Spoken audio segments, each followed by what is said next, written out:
BBC Urdu کے programme سیربین میں خوش آمدید. ہمارے لندن اسٹوڈیو سے میں ہوں عالیہ نازکی. انڈیا کے زیر انتظام کشمیر کے گاؤں کنن اور پوشپورہ میں 1991 میں مبینہ طور پر انڈین فوجیوں کے ہاتھوں اجتماعی ریپ کا کیس آج بھی جاری ہے. جرم ہوا ہے اور اس کو پروو ہونا چاہیے اور اس کے لیے باضابطہ ایک میکینزم ہے. میانمار کی حکومت کا کہنا ہے کہ آنگ سان سوچی اقوام متحدہ کی جنرل اسمبلی میں شرکت نہیں کریں گی. دوسری جانب روہنگیا مسلمانوں کی بنگلہ دیش آمد کا سلسلہ جاری. اور مل لیے گا ایک ایسی لڑکی سے جس نے ارینجڈ میرج سے بچتے بچتے اسے ایک کھیل ہی بنا ڈالا. کنن اور پوشپورہ انڈیا کے زیر انتظام کشمیر کے دو دور افتادہ گاؤں ہیں جہاں کے مکینوں کا الزام ہے کہ 1991 میں انڈین فوج نے وہاں کی خواتین کے ساتھ اجتماعی ریپ کیا تھا. انڈین آرمی نے ہمیشہ ان الزامات کی تردید کی ہے. میں نے حال ہی میں کشمیر جا کر ان میں سے 2 خواتین سے ملاقات کی. اس رپورٹ میں ان کی شناخت محفوظ رکھنے کے لیے فرضی نام استعمال کیے گئے ہیں.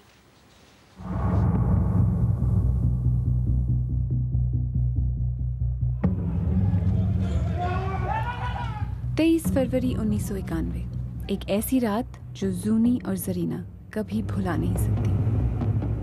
ہم سونے کی تیاری کر رہے تھے کہ فوج آ گئی. انہوں نے مردوں کو باہر نکال دیا.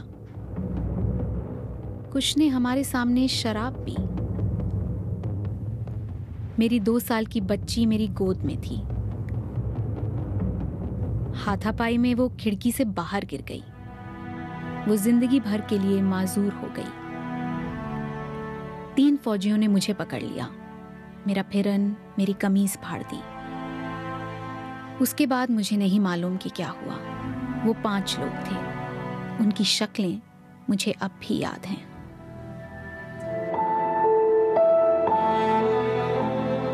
زرینہ بھی اسی گھر میں موجود تھیں. ان کی شادی کو صرف 11 دن ہوئے تھے. میں اسی دن مائکے سے واپس آئی تھی. فوجیوں نے میری ساس سے پوچھا کہ یہ نئے کپڑے کس کے ہیں. میری ساس نے کہا یہ ہماری نئی دلہن کے ہیں. اس کے بعد جو ہوا میں بیان نہیں کر سکتی. ہمارے ساتھ صرف زیادتی نہیں ہوئی ہے، ایسا ظلم ہوا ہے جس کی کوئی حد نہیں ہے. آج بھی فوجیوں کو دیکھ کر ہم درد سے تڑپ جاتے ہیں.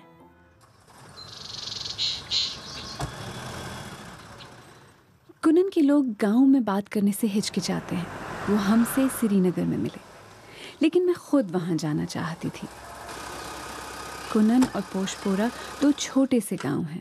وہاں سب ایک دوسرے کو جانتے ہیں.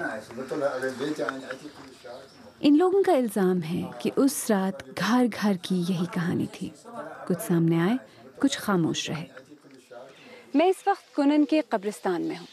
کچھ کا سفر تو یہاں ختم ہو چکا ہے لیکن کچھ کا انتظار ابھی باقی ہے. ایک کشمیری وزیر نے مجھ سے کہا تھا کہ کشمیر جیسے حالات میں حقیقت پر دھول سی جم جاتی ہے اور اب کچھ نوجوان کشمیری خواتین کا کہنا ہے کہ وہ اس دھول کو صاف کرنے کی کوشش کر رہی ہیں. ہم نے یہ دیکھا کہ 1991 میں ہی اتنا سب کچھ ڈاکیومنٹیشن ہو گئی تھی اور اس کیس کو دبانے کی کوشش کی گئی. ہمیں لگا کہ اس کو ری اوپن کرنے کی بہت زیادہ ضرورت ہے. ہم لوگ اپنے PIR سے چاہ رہے تھے کہ یہ کیس ری اوپن ہو، لوگ اس بارے میں بات کریں اور یہ لوگ جسٹس کی طرف، انصاف کی طرف ایک قدم اور آگے بڑھائیں. فوج کے ترجمان نے ہمیں بتایا کہ ان الزامات کی 3 بار آزادانہ تفتیش ہوئی اور متضاد بیانات کی وجہ سے پولیس نے یہ کیس بند کر دیا تھا. لیکن ایک مقامی عدالت ملزمان کی شناختی پریڈ کرانے کا حکم دے چکی ہے جس پر عمل ہونا ابھی باقی ہے. کوئی وکٹم آپ سے کسی سے بات ہوئی؟ حکومتی اہلکار تو محتاط اور اشاروں کی زبان استعمال کرتے ہیں لیکن سب نہیں. میں کہہ رہی ہوں کہ جرم ہوا ہے اور اس کو پروو ہونا چاہیے اور اس کے لیے باضابطہ ایک میکینزم ہے جو کورٹ اپنا جو پروسیس ان کا ہے وہ کر سکتا ہے. اس رات کنن پوشپورہ میں واقعی کیا ہوا، سچائی شاید کبھی سامنے نہ آئے.